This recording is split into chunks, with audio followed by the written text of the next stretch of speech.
De loin, un bel immeuble, une architecture moderne. A priori, rien qui ne sorte trop de l'ordinaire. Mais sous les panneaux solaires se cache peut-être l'habitat du 21e siècle, l'éco-logis en autopromotion. En écologie, il y a deux dimensions. La dimension écologique proprement, puisque c'est un immeuble, nous avons conçu un immeuble qui consommera peu d'énergie, qui fait des efforts pour être un immeuble vert.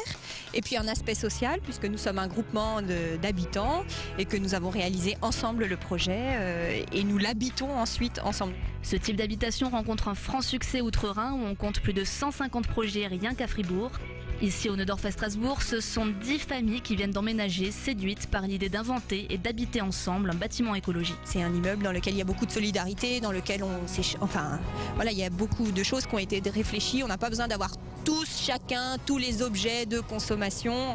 On peut se les prêter, on peut même les espaces, puisqu'on a des espaces communs.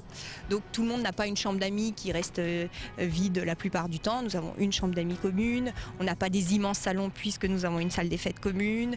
Nous avons une buanderie commune. Donc ça permet de partager des espaces et du coup de plus nous voir et puis aussi de plus échanger.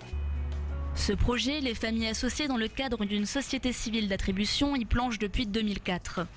En 2007, la ville leur a vendu le terrain. Coût global de l'opération, 2,9 millions d'euros. Nous incitons ce type d'organisation, nous les accompagnons parce que nous estimons que la construction de la ville par les citoyens, c'est aussi une manière de transformer la ville. Il nous semble nécessaire de construire dans la ville parce que c'est là qu'il y a les transports collectifs, c'est là qu'il y a les services, c'est là qu'il y a les emplois. On peut avoir une très bonne performance énergétique, mais si elle est située à 30 ou 40 km de Strasbourg, il faut 2 voitures. Pour nous, ce n'en vaut pas la peine et c'est bien pour ça que nous avons ces projets sur la ville, dans la ville. Avec 10 projets similaires sur Strasbourg, l'écologie pousse bien. Prochaine étape, l'éco-quartier.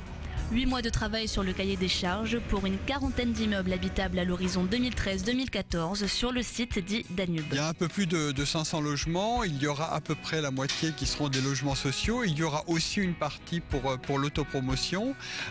En fait, l'idée sur Danube, c'est d'expérimenter un bout de ville qui répond tout simplement aux défis du 21e siècle.